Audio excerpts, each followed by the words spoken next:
Hola, amigas, amigos, bienvenidos a Cómics XXI. Yo soy Marcos Ordóñez y hoy hablaremos de Toth, autor, entre otras obras, de este magnífico volumen de El Zorro. Bien, el vídeo se estructurará atendiendo un poco a sus grandes obras.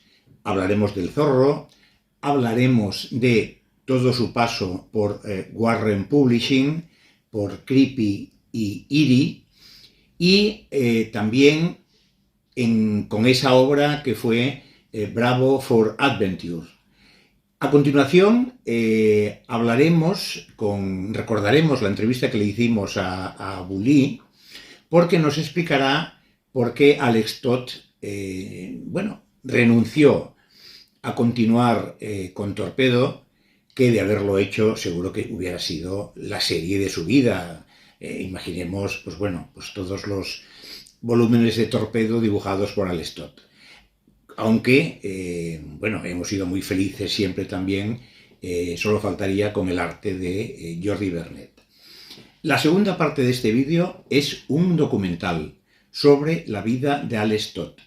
Un largo documental que yo he resumido para hacerlo más llevadero, un poco reduciéndolo a su esencia informativa, y que cuenta muchísimas cosas de la vida y milagros de Toth. Muy bien, amigas, amigos, os dejo con el vídeo, espero que lo disfrutéis y nos vemos dentro de unos días. Adiós. Toth nació en Nueva York en 1928, en una familia de inmigrantes húngaros. En 1947 entra a trabajar en DC Comics.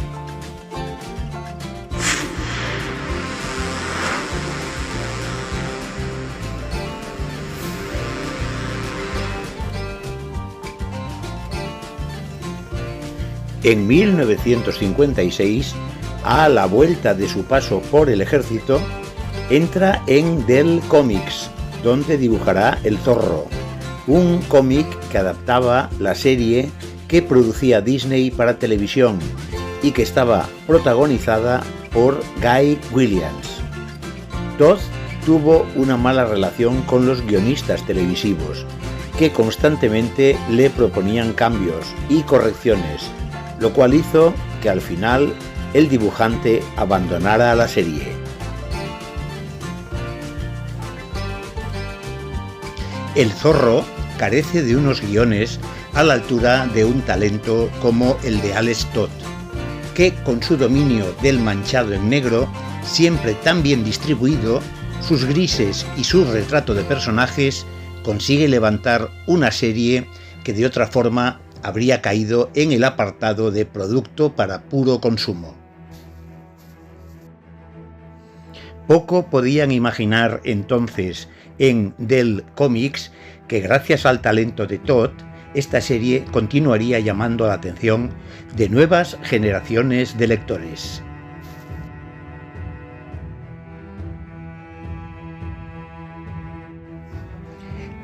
Toth no duraba en los proyectos que iniciaba, porque le gustaba cambiar constantemente.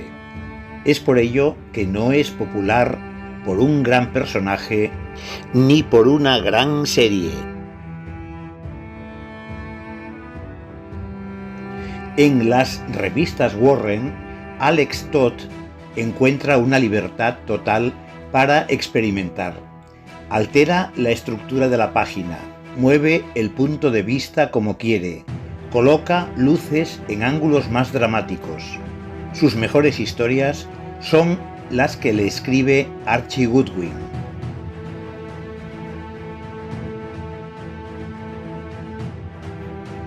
Publica trabajos en Blazing Combat, Kirby y Kirby. Un total de 25 fantásticas historias entre 1965 y 1982.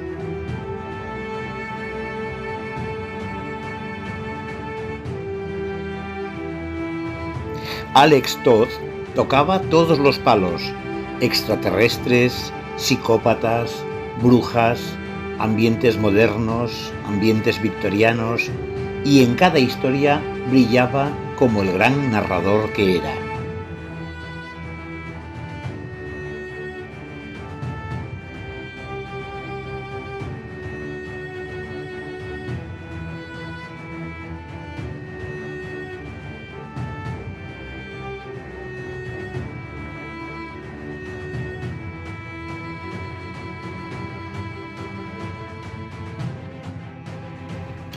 En 1972, Alex Toth publicó una historia de 4 páginas titulada Dirty Job y que ha sido considerada por muchos críticos como una auténtica obra maestra.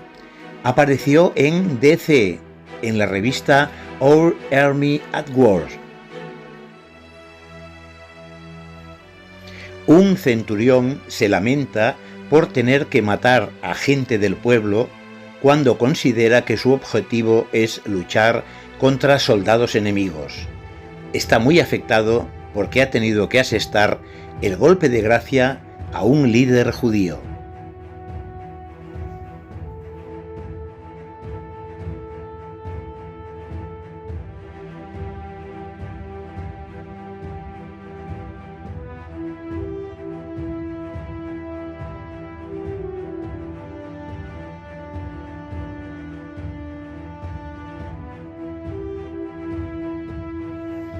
El origen de Bravo for Adventure tuvo lugar en Europa. En Francia adoraban a Alex Toth y los creadores de Metal Hurlant, Moebius, Druillet, Dionet y Farkas, a través de la editorial Fernand Nathan, le ofrecieron crear la obra que él quisiera. Era 1976.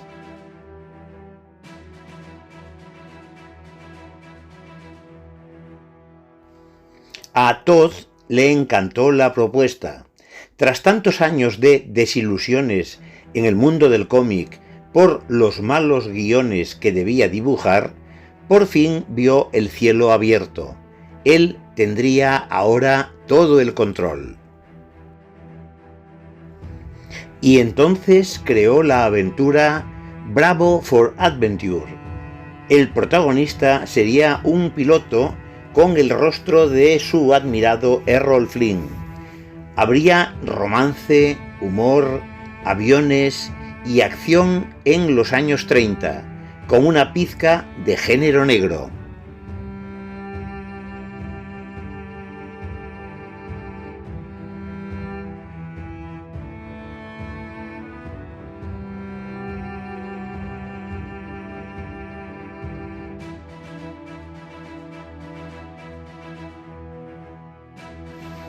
Pero la editorial francesa tuvo problemas y la historia ya terminada quedó congelada hasta que James Warren la publicó en 2 entregas en su revista The Rook.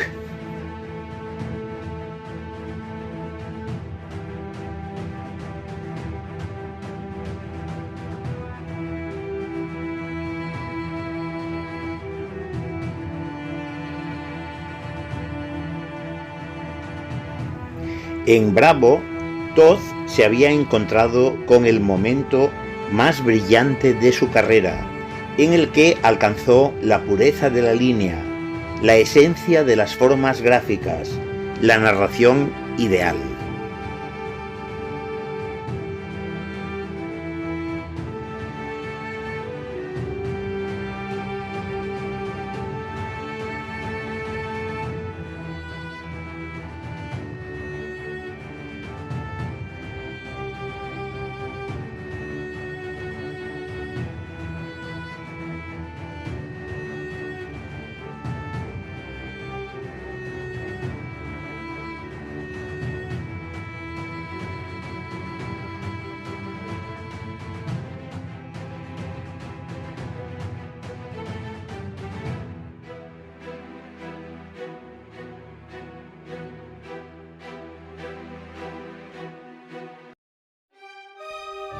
A principios de los 80, el guionista Enrique Sánchez Abulí proponía a Toth una nueva serie, Torpedo 1936.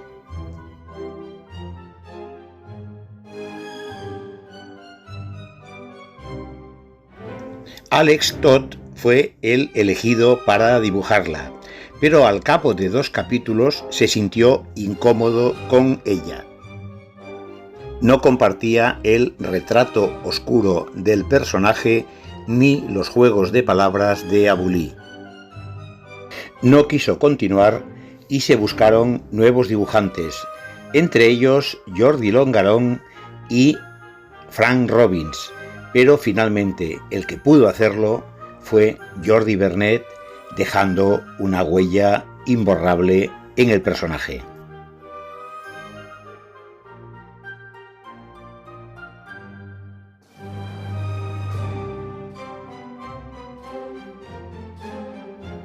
Si Alex Toth hubiera sido un poco más permeable, con Torpedo habría encontrado el personaje de su carrera, el personaje de su vida.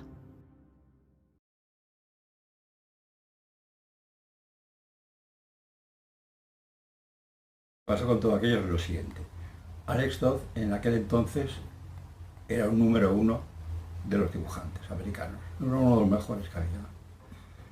Y Toth, bueno, en aquella época estaba de moda, por decirlo de alguna manera, que un dibujante español trabajara con un guionista americano o viceversa, que un guionista español trabajara con un americano. Y a mí me buscaron a Alex Toth, que yo conocí personalmente, y bueno, una persona normal, agradable, pero tenía un problema con el personaje Torpedo, tal como yo lo veía. Él lo quería recuperar, quería un poco como curarlo, y yo eso no lo entendía. Yo veía un personaje, como lo dije al principio, descarnado, duro, y eso Alex Toth no podía dibujarlo. Además me lo dijo, él no podía dibujarlo y no podía, me dijo, poner una palabra más fuerte que bastardo. Y ahí se acabó todo. Dibujó 2 episodios y bueno, tengo que decir en defensa de Toth que cuando se encontró ante el problema de elegir entre Alex Toth y un guionista que no conocía para nada, que era yo, se puso de mi lado. Pudo haber dicho muy bien, vale, esta historia la puede dibujar y hasta escribir Alex Toth. Pudo haber hecho eso, pero no aceptó. Me dio la razón a mí y ahí se acabó la historia con Alex Toth.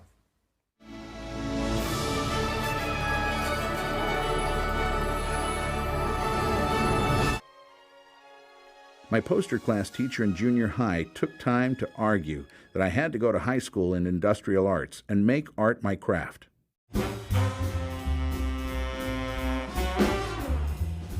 With Portfolio, I spent afternoons pestering comic book editors, art directors, and artist heroes. Meskin, Cole, Fine, Robbins, for critiques. Then at 15, I was hired by Steve Douglas at Famous Funnies and worked full-time at the board. Shelley Mayer hired me at DC in 1947. He was a very young artist coming into the DC stable. I think Shelley Mayer is his first editor, and I think Shelley saw real promise in the stuff that he did. And he ended up becoming pretty good friends with Irwin Hazen. I think he saw Irwin as his mentor, and Irwin was working on Green Lantern. I mean, there were a lot of characters that they ended up kind of sharing.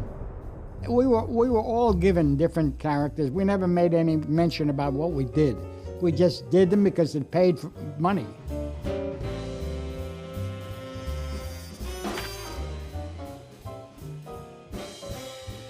I probably remember Alex when he came to the office at DC. He was like 15, I was 20, 21. He was a prepossessing young man, wore knickers, and a skinny, tall guy, very low-key, ambitious in his own way. I don't know what it was, but he took to my work. What the hell did he see in my work?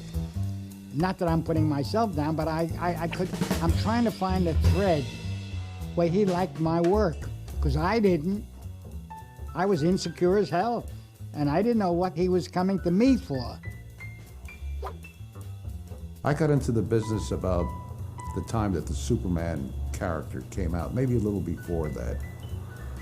It was the kind of business that most artists who were involved were ashamed to even admit that they were involved in it. In fact, when asked what they were doing for a living, a lot of these guys said, well, I'm a commercial artist. They would never admit that they were drawing for comic books, which was really considered junk stuff, really purely junk stuff.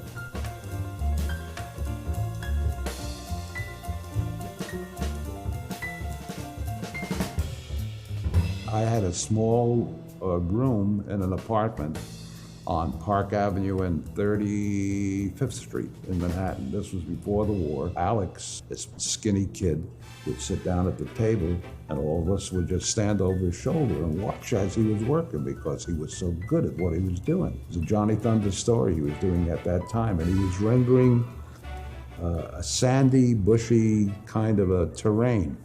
And he'd sit there, and the pencils weren't even there. And he'd sit there with that brush and with that pen and remarkably do a whole panorama of bushes and cactus and horses running and so on. It was just wonderful. And he's like maybe 16 or 17 at the time.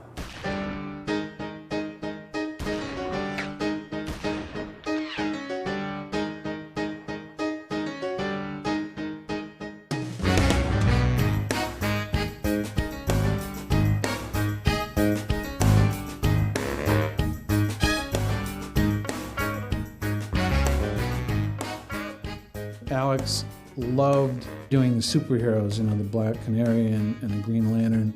But the things at DC were changing. I mean, that period was the end of the 40s where, you know, the comic book business was changing overall, particularly the superhero side of it.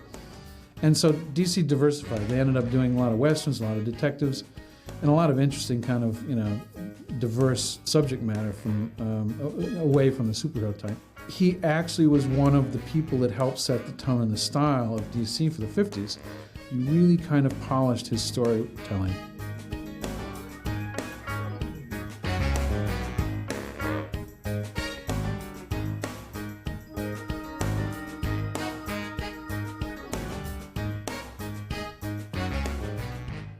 He drew simply, he drew effectively, but more important than anything else, he did what every guy in my business strives to do, and that is that he told the story. He told the story effectively, clearly, with impact, dramatically. I don't care how well you draw. I don't care how beautifully you render. If you ain't telling the story, you're in the wrong business.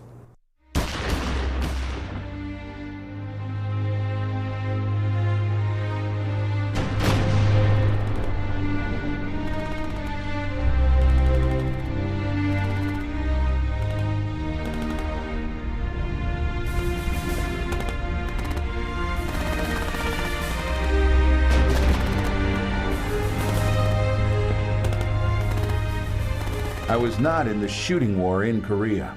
That had quieted down just as I'd reached Japan in 1956. I believe that we must try to limit the war to Korea for these vital reasons: to make sure that the precious lives of our fighting men are not wasted.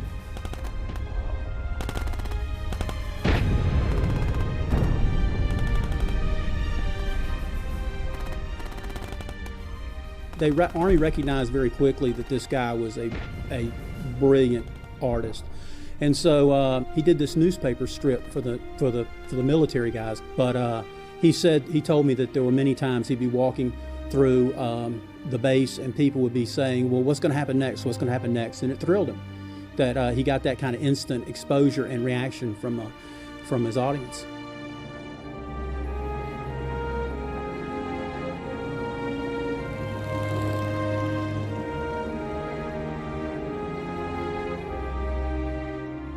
John Fury was a great adventure strip that lasted for, I think, 20 some odd weeks.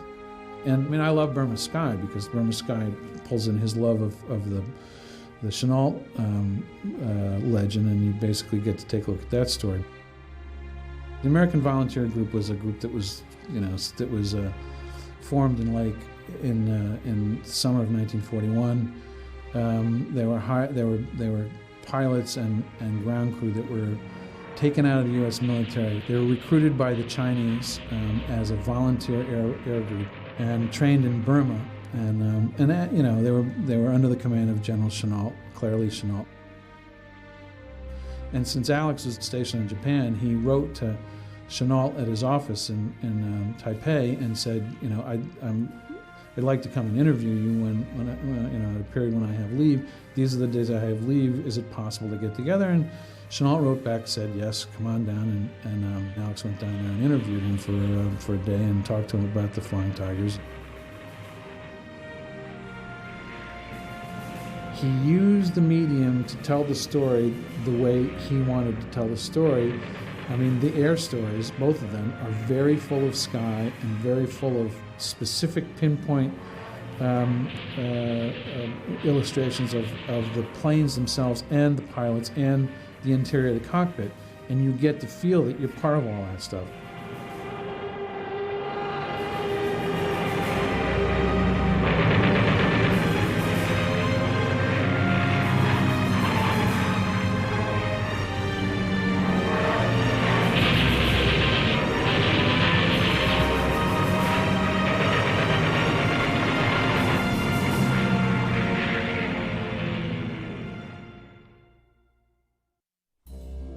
I came home in 1956, moved to LA.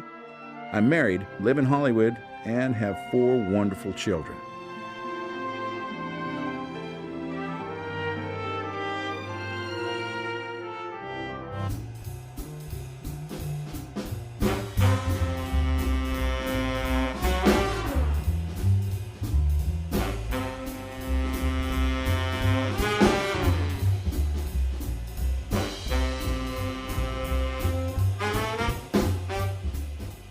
Alex was the most versatile artist ever to work in comics. And his process was pretty simple. He didn't have these magical tools. You could have dumped him out on a desert highway with a pencil and a piece of paper. He would have drawn the same stuff.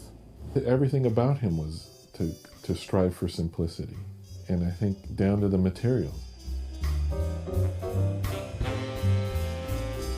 Here's the pencil he used, which is a Wherever brand. I don't know, you can't find these anymore, I suppose. Whatever. But yeah, very simple. I mean, it was just the man behind the pencil on a blank piece of paper. It was him. Tools. They do count. A lot.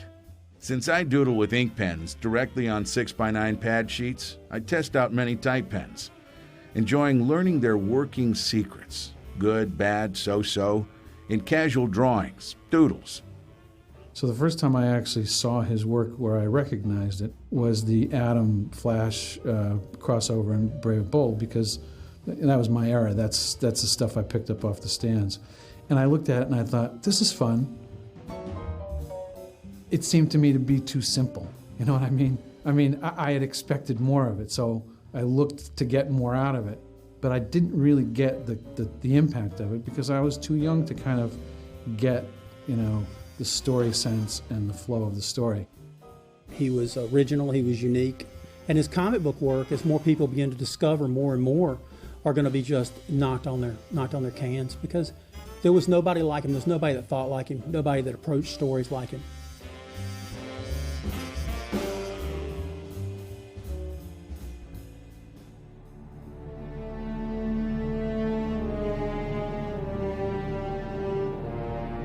Well, this is one of the 3 pages that I own from the only solo Batman story Alex ever did, Death Flies the Haunted Skies. And this is page 1, which is a pretty famous page. Here's the hotel, really fancy modern hotel that he designed. And here's the 2 characters, and they're talking. And he's getting ready to open up the curtains, and he goes, oh no. And then the plane flies by and shoots him. and he kills the people. But you know, he designed these bookshelves, the planes that are here, the character falling backward, her hair. It's like, you know, he has his own design on stuff. This is the next page, which is the splash of Death Flies the Haunted Sky. And notice how Alex, this is Batman's cape, and how Alex spelled out Batman in the ripples of the cape. And notice how much depth you get into this picture. He's on top of like a water tower of some kind, and here's a plane flying up towards him. And here's one more page that he did. This is a later page in the story, but Batman has fallen through the water tower. And Alex, trying to, you know, graphically tell this story, it's like, here's the hole. Here's Batman climbing out of the hole, the hands and the, you know, the arm. And here's Batman pulling himself up. And there's a headshot, of Batman. You can tell he's gripping his arm, so he's kind of in pain. And then here's a full shot. There's a wonderful rhythm that goes with this, the hole, the hands climbing out, the full shot, that has been reproduced many, many times by other people talking about Toth's work. Of course, if we think about the high point of Toth, like his comics, this might be a bit obscure, but first thing I thought of was this little story called Taps that he did. That's a beautiful, 6-page story, wordless, very graphic, very simple, very quick.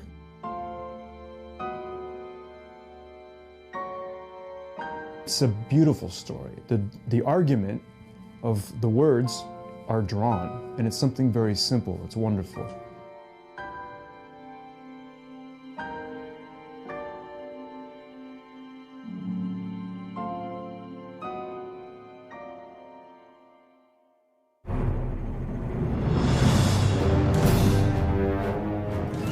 I saw an issue of, it was either creepy or eerie, or one of the two. There was a black and white story in there by some guy named Alexander Toth, and it was the coolest thing. It was so different from what I was used to. It wasn't Romita or Buscema or Jack Kirby. There was a different feel to it. I think if I had seen it earlier on in my fan days, I don't think I would have liked it, because Alex's work always has a simplicity to it. But as I started doing my own artwork and becoming an illustrator, my style tends to lean toward a very simple look, almost a retro look. And Alex's work sort of had a foot in that. It sort of had a feel like the stuff I was really into.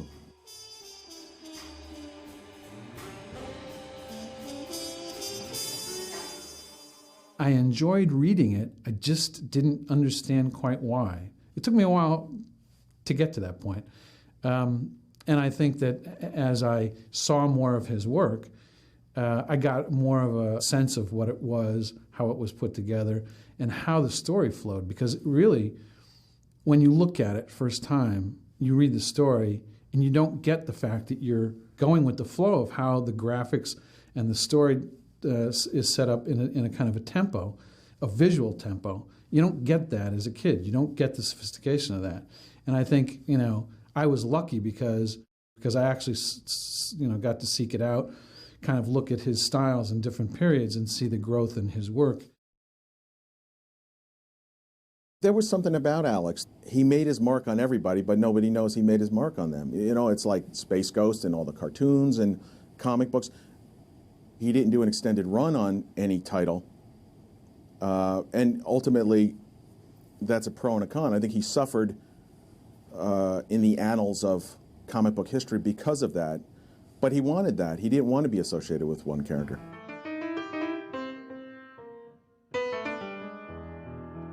Instinct, native or developed over years of active creativity in the field, tells you when something's right. Like an old pilot's axiom about planes. If it looks good, it'll fly good.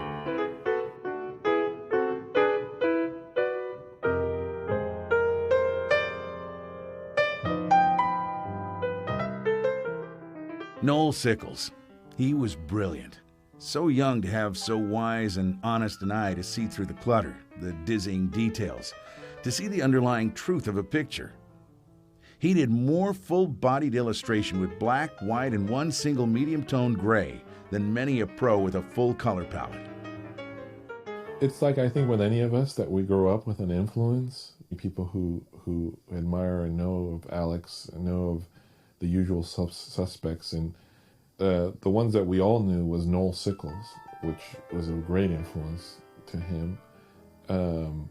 Then came the Milton Caniffs. One that was out of left field, which I was almost a little embarrassed to have not known about him, was a German poster artist called Ludwig Holbein. And you actually look at some of Holbein's work and you go, aha, this is where Alex got this. He liked to soak it up like a sponge, all the different arts. And the ones that he loved the most were the ones that he saw what he saw in his own art, which was uniqueness, originality, something that came from the heart that he recognized. That Alex loved the pure thrill of adventure that came out of the 30s and 40s. I mean, if you look at the Seahawk, or you look at the Adventures of Robin Hood, he grew up in that era. I mean, he was a kid when that stuff came out. I mean, it was a perfect thing for him to go to the theater and kind of get enraptured with this whole kind of action adventure. Between the casting, the cinematography, the scores, you know, the Korngold scores, and Max Steiner and some of them, I can see him fencing when he was a kid coming out of the theater. Errol Flynn was so huge and such a dashing personality, both on and off screen, that it just made an impression on him for the rest of his life.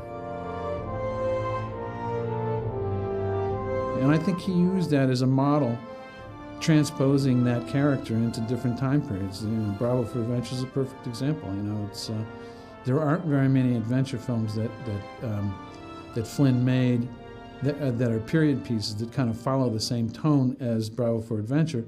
So in essence, he basically took that concept and took it another step. So you know, from that point of view, it was his ideal, and that's what he used as his model for creating his characters.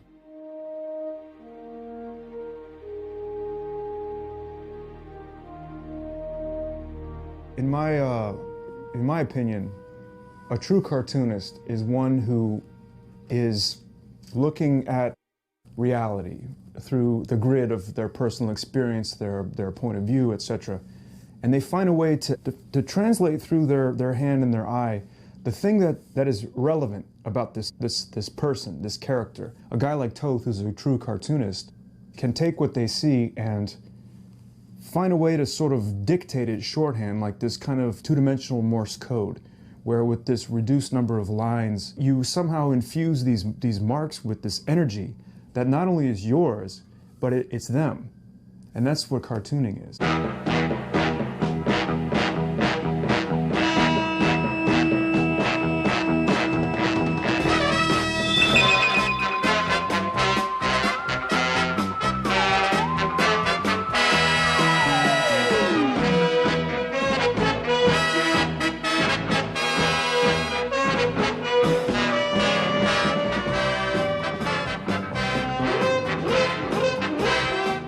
When I took on the Super Friends in the 1970s at Hannah-Barbera, my aim was to deliver simple, fully drawn, inked and toned boards. I wanted to give them substance and visible continuity, staging, lighting, composition, and set designs.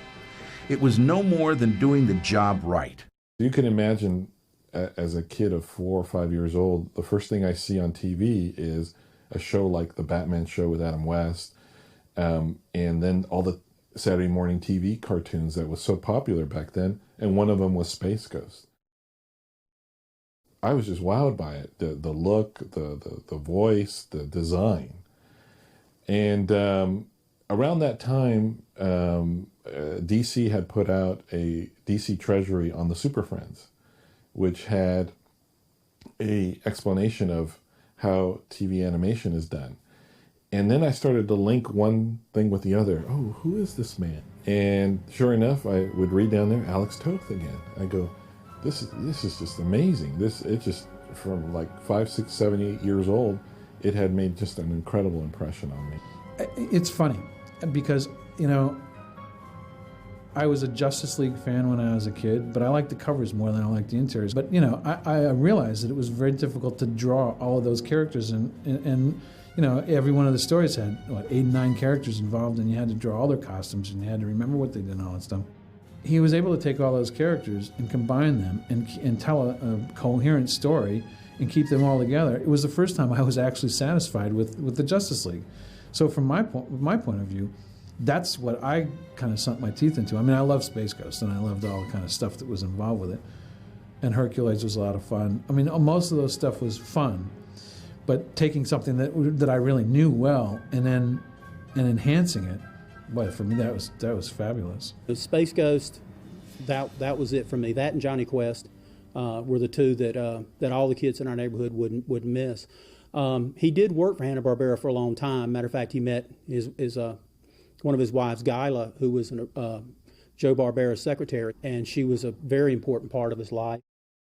Toth, it was in many ways an ideal guy to be designing superheroes for the cartoon medium, especially back in the 60s when everything was very, very stripped down and very much informed by the limited animation process where there was not a lot of full animation going on, so everything had to be really, really simplified but at the same time really dynamic and graphic, and Toth was the perfect guy for that. Again, because he had a real broad knowledge of just drawing skills. He could draw anything, and at the same time, he was a real big fan of the more cartoonier comic book artists like Jack Cole and Roy Crane. So he was able to simplify his really dynamic drawings down into as few lines as possible, which was exactly what they needed at Hanna-Barbera to make the characters animate well, but also still look great. I think the work that he did at H&B is amazing for two different things. First of all, I mean, I can't tell you how many times I'd stop over to see Alex and said, I quit. I mean, he quit working, and Joe would always ask him to come back. And the reason why he always asked him to come back is he knew that Alex was one of the best people he had working for him, and that he always had great ideas. And I think it's because he understood the milieu. He understood the whole part of the superhero and the action hero, and it was his training at DC probably more than anything else that got him to understand it. And he knew the mythos of all of those characters. Portraying that in a graphic sense was something that he was a master at. Ever since I was a kid. I mean, I can remember seeing Herculoids and Space Ghost and just being struck by the design, like literally, like crazy things like the weird spaceships he'd make and the aliens. There was something distinctive about it. Toth was kind of an influence on the style that we came up with for Batman the Animated Series, but it wasn't like I had a bunch of Alex Toth drawings around me as I was designing Batman. It was more of a feeling. Batman's pose in particular, the way he's kind of standing with his chest out and his feet back, and it's definitely a subconscious but deliberate, Space Ghost kind of feel. But like I said, it wasn't like I had Alex Toth's drawings in front of me and I was trying to copy them. It was more I was trying to get a kind of Toth-like feel, but still within my own style.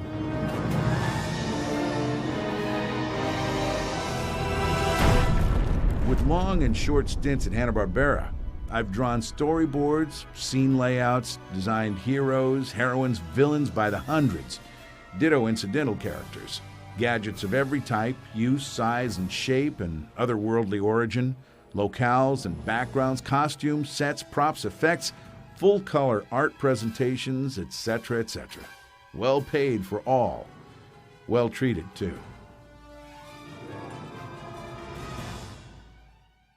What I'm holding is actually the original pages and drawings that Alex did to describe the process of TV cartoons, which came out in that DC Treasury I was saying earlier. When he hit his prime in the 60s, 50s, 60s, 70s, he nailed it down to its bare essence.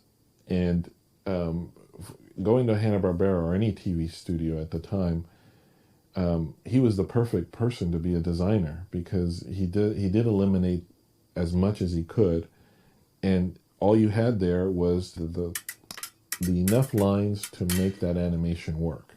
As time went on, he was able to apply the disciplines he learned from the graphic side of the business, from the graphic novel side or the comic book side of the character breaking it down into black and white and light and dark. and being able to use that in his animation designs. And the interesting thing is, I mean, if you look at his storyboards, the storyboards that he created for all of those shows are far more complex in terms of direction than the storyboards at the time. And if you look at them today, they're better than most of the storyboards you see that give complex direction for both for 2D and CGI work today. He had a wonderful design sense. And so I just would talk, not really just about anything about the show. What I remember mostly was just that, wow, we got layouts from Alex and his crew, and I said, this is going to be a snap, because he was so clean and precise in what he delivered to us. And I can't tell you what a personal satisfaction it is to me now to own these. I was amazed one day when visiting with Alex that he pulled these out and he had them. And of course I had to have them myself. and here they are. Thankfully, we made an agreement, and I refer to these every so often, take them out and get all inspired all over again, like as if I was a kid.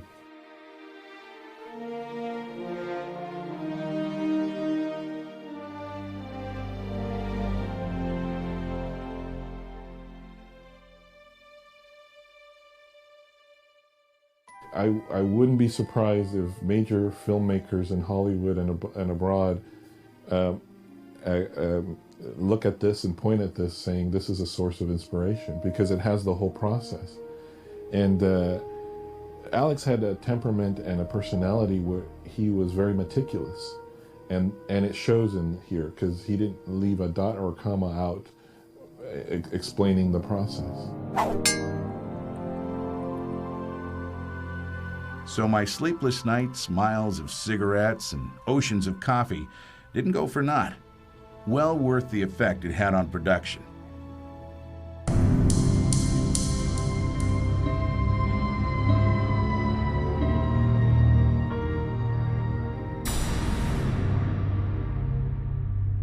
I was fortunate enough to get him to do a few pieces over the years. I was always trying to get him to do a story, an 8-page story for Batman Black and White. So I said, well, do a cover for me at least. And he said, okay, I can do that. And right away, I got this piece in the mail. It was so simple. It was all there. You couldn't move a single line, you couldn't move a shape, or you'd totally screw it up. Alex actually got better as he got older. He was in his 70s, and he was better than he ever was. Toth is always referred to quite often as the artist's artist. He was such a spectacular artist. He was the complete artist. He was grounded in illustration and comics, and was a killer draftsman. And at the same time, he applied a really simplistic or simplified style to his drawing ability. I think this is one of the reasons why other artists just revere him.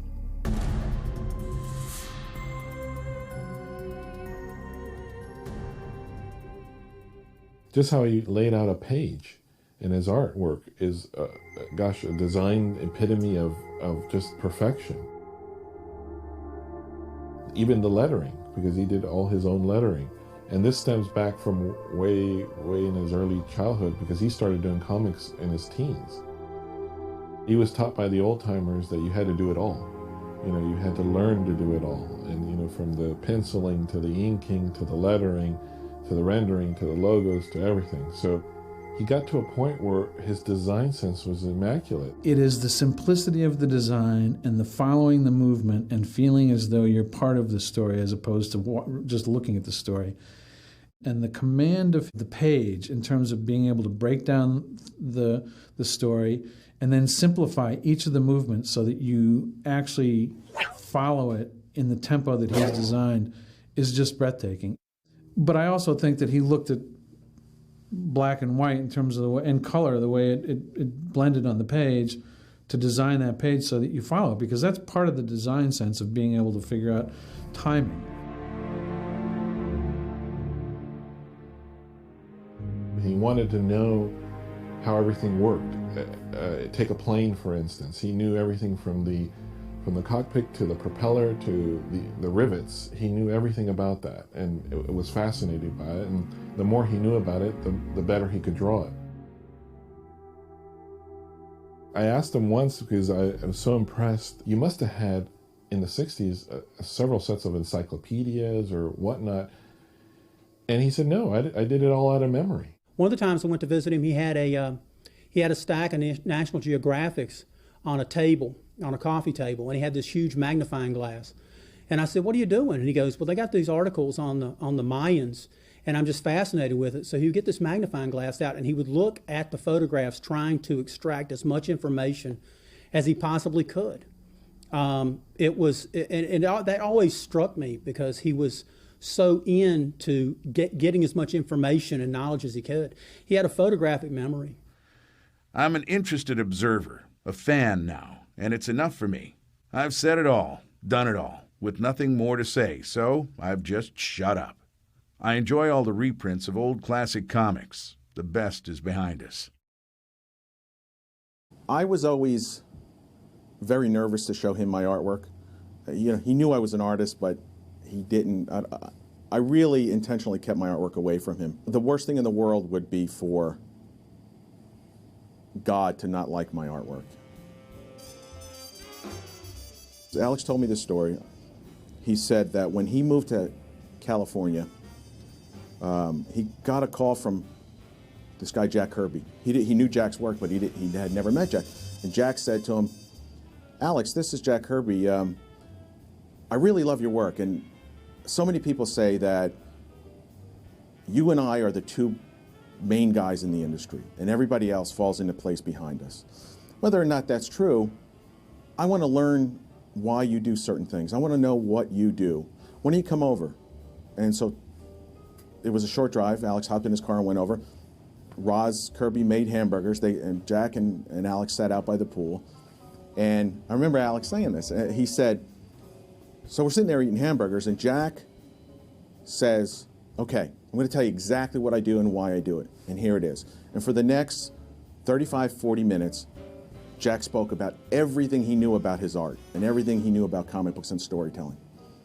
And Alex said to me, Mark, I didn't understand a freaking word he said. And then I did my 45 minutes. And the look on Jack's face, I could tell he didn't understand a word I said. Our approaches were so different. So I thanked him for the hamburger, thanked his wife, and I got up and I left.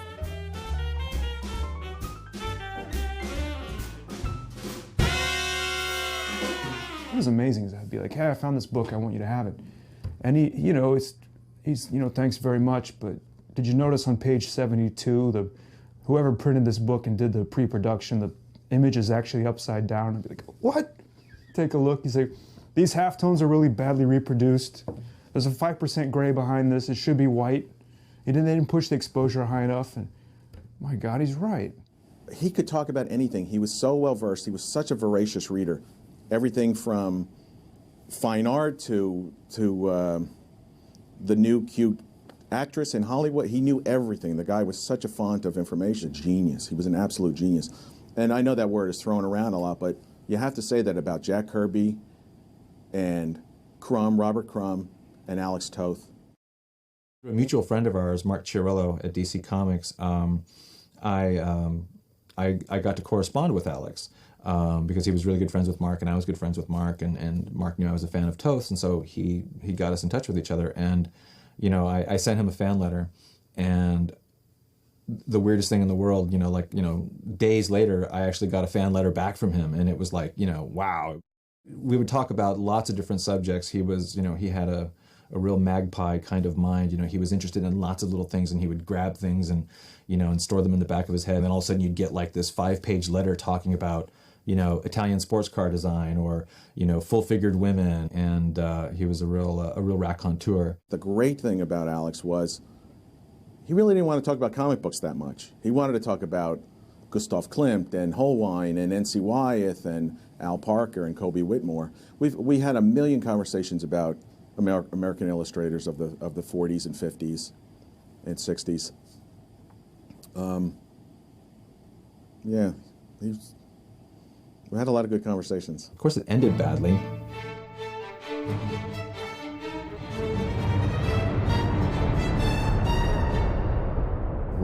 very, very important to him was keeping your word, trust, respect, and no funny business. As soon as he caught you in any one of those, that's where the legendary Alex would appear. He'd blast you. I don't care if you were the President of the United States or if you were the kid down the street. It didn't matter, because he pointed out to you in no uncertain terms.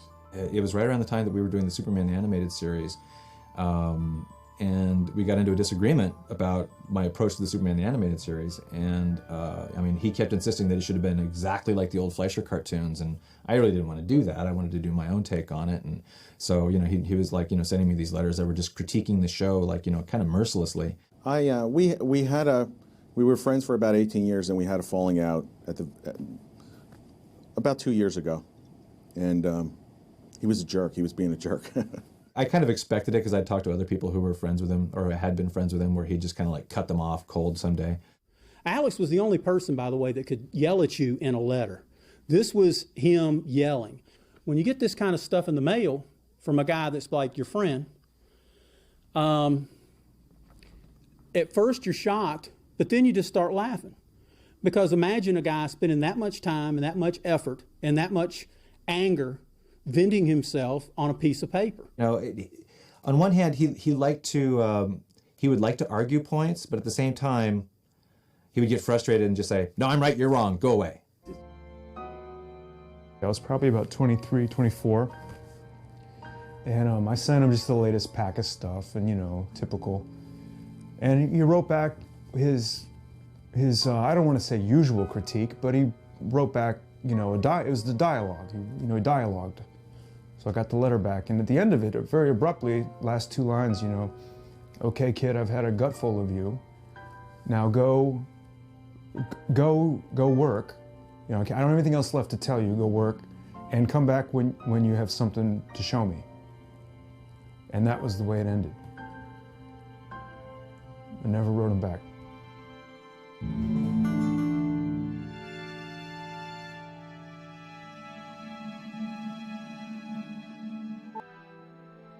My wife Gyla's passing has left an unfillable hole in my life. And I'm not certain I want to even try to fill it. Nothing, no one, can ease the ache nor the loneliness of life without my Kansas girl's warm giggle to brighten my days.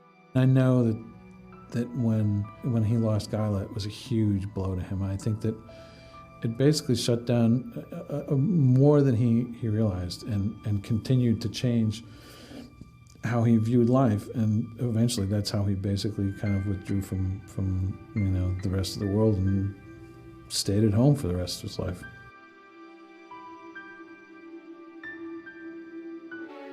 When he got sick, when he eventually got real sick and he knew where things were going to go, he made up with a lot of people. Ruben said, "You know, Alex really regrets him being an ass to you. Maybe you can write him a letter and say hi." And I did. I wrote him a letter. I knew he was going to die. And I wrote him a letter, and he died right after I wrote him, a couple weeks after I wrote him.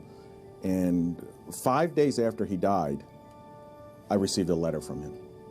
And I was like, it was the weirdest thing, because I had received hundreds of letters from this guy all, you know, for years and years. And this was after he was dead, and it was strange. And it was a really sweet letter. And he didn't apologize for his behavior, but he came as close as Alex Toth could. And man, that meant a lot to me. That really meant a lot to me. I was sitting on a computer, and I got an instant message from somebody saying he died. And the thing about it that was fitting, I suppose, was that that day I was working on turnaround model sheets for an animated film, which, you know, is what he was doing. So, and for a lot of his career. So, in a way, you know, it felt sort of like there was a weird sort of resonance with that moment in time, you know. At his age, although he had a rough, tough life and he did so many things, at age 77, I think he had more in him. I think he could still be here today.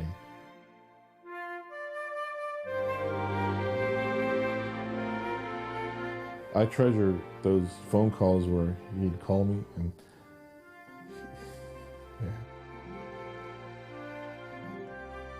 yeah. I think I'll always miss him. I'll miss getting his cards. I'll miss, like I said, he can yell at you in print. There's nobody that could do that but Alex. I miss talking to him on the phone. The mailbox is always empty. I haven't started writing or corresponding with anybody since.